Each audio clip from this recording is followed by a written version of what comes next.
نگهبان حرم سار الله، ای علمدار ابا عبدالله.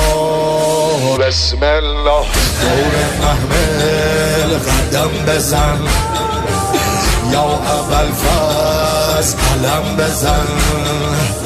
روشنای شب تارم قمر بنی، به تو گرمه دل زینب پسر بنی. ابر و باد و مه و خورشید دور قافله میگردن.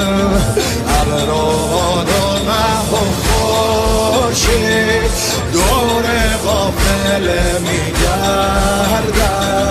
به خیمه های سار الله عرض ارادت میکرد.